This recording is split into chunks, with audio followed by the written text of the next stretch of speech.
My name is Axie Oh, and I'm the author of YA novels, young adult novels, and I'm reading from my third novel, which comes out in July, XOXO, and I'll be reading an excerpt from the first chapter. By the time 9 o'clock rolls around, half the rooms are filled and the movie is finished. Instead, K-pop blares over the speakers. Every month, Uncle Jay finds new playlists on YouTube that curate the top 100 music videos and stream them over the TV. I watch as a group of girls in color-coordinated outfits performs a complicated and synchronized dance to a catchy electro-pop song. Unlike some of the kids at my school, I never could get into K-pop, or any pop really. A playlist of my life would include Bach, Haydn, and Yo-Yo Ma. Didn't you have an important competition this week? Uncle Jay inspects a glass behind the counter, drying it with a rag. My stomach sinks. Saturday. I give him a bitter smile. I got the results back this morning. Yeah? He frowns. How'd you do? I won. What? Really? Congrats, girl. He pumps his fist in the air. My niece is a champ, he adds to the couple sitting at the bar, startling them from their tacos. Yeah, I trace a letter of 2 sets of initials carved on the surface of the counter and linked by a heart. What's up? He puts the glass and rag down on the counter. Something's bothering you. I can tell. The judge has left me feedback. I take out the paper from my pocket, which has been noticeably crumpled, then smoothed out, then folded into a square and handed over. It's supposed to help me improve before the next competition. As Uncle Jay reads the note, I replay the words I've already memorized. While Jenny is a talented cellist, proficient in all the technical elements of music, she lacks the spark that would take her from perfectly trained to extraordinary. Next year, hundreds of cellists just like me will be applying to the best music schools in the country. In order to get into one of the top schools, I can't just be perfect, I have to be extraordinary. Uncle Jay hands the paper back. Talented and technically skilled? Sounds about right. I stuff the note deep into my pocket. You missed the part where they called me a soulless robot. He laughs. I definitely missed that part. Though he must be a tad sympathetic because he adds, I can see that you're disappointed, but it's just critique. You get them all the time.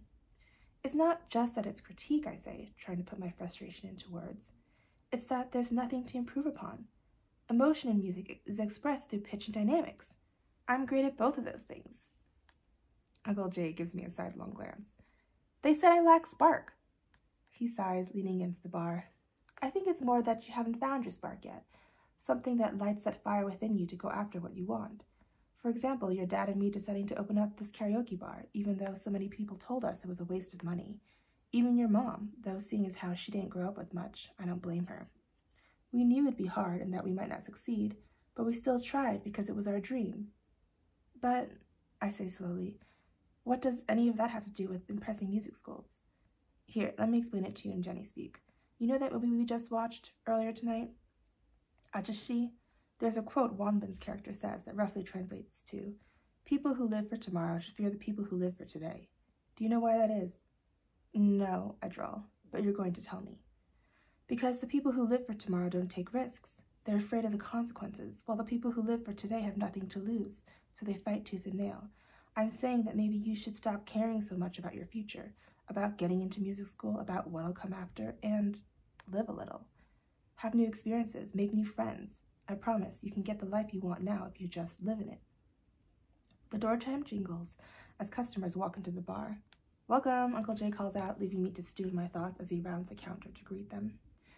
I think about texting Mom, except that I know what she'd say. I should practice more and maybe schedule additional lessons with Inbi. Also not to listen to Uncle Jay. If Uncle Jay is all about living in the moment and following your dreams, my mom is much more practical.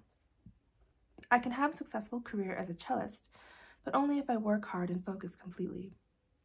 Anything outside of that is a distraction. Though it's not like I haven't been working hard. Mrs. Kim and presumably Eunice would know, and still I got that critique. Maybe Uncle Jay has a point. Don't worry about it, kiddo, he says, returning from helping out the customers. You'll figure it out. Why don't you go home early, rest up? Bomi should be here soon. Bomi is the surly UCLA student who usually works the night shift. Just check in on room 8 before you do. The time ran out on their machine, but they haven't left yet. I sigh.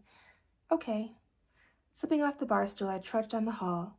Confronting customers is one of my least favorite tasks at Jay's. Why can't they just read the rules? In most karaoke joints in the States, customers are charged at the end of the night, usually by the hour, and the customers are the ones who keep track of the time and how much they're spending. Uncle Jay runs his karaoke business like they do in Korea, charging in advance for a set amount of time that appears as a countdown clock on the screen inside the room. That way, people aren't overcharged. If they want to sing for longer, they can add more time to their room. Mom always says Uncle Jay doesn't have a head for business. The door to room 8 is closed with no sound coming from inside, but that makes sense if their time has run out.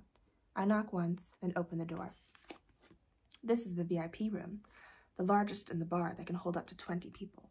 I'm surprised to find a single person in the room. He's a guy around my age, seated in the corner with his back against the wall and his eyes closed. I look for evidence of another person, but the long table is empty of food or drinks.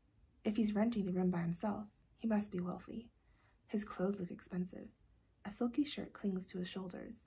His long legs are clad in smooth black pants. His left arm is in a cast, but a Rolex glints from his right wrist. And are those sleeve tattoos? What teenager has sleeve tattoos? I look back to his face, startled to see that his eyes are open. I wait for him to speak, but he remains silent. I cough to clear my throat. Your time expired. If you would like to use the room longer, it's $50 an hour. Otherwise, you need to leave. That came out ruder than I intended. I blame the judges for putting me in a bad mood. The silence that follows seems heightened with the strobe lights issuing from the disco ball on the ceiling. Maybe he can't speak English? He might be from Korea. No American kid is that stylish.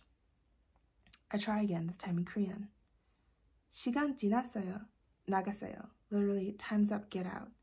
Though with honorifics, so technically I'm being polite. I heard you the first time, he says in English. His speaking voice is low and smooth. He has a slight accent, a sort of warm curl around his words. I feel an inexplicable blush rise in my cheeks. Then why didn't you say something? I was trying to decide whether I should be offended. I point to the large laminated book at the center of the table that lists all the available karaoke songs by title. The rules are written on the cover of the songbook. They stipulate that if you haven't purchased more time after 15 minutes, you have to leave immediately. He shrugs. I'm out of money. I eye his Gucci loafers. I highly doubt that. They're not mine. I frown. You stole them? He pauses, then says slowly, you could say that. Yay.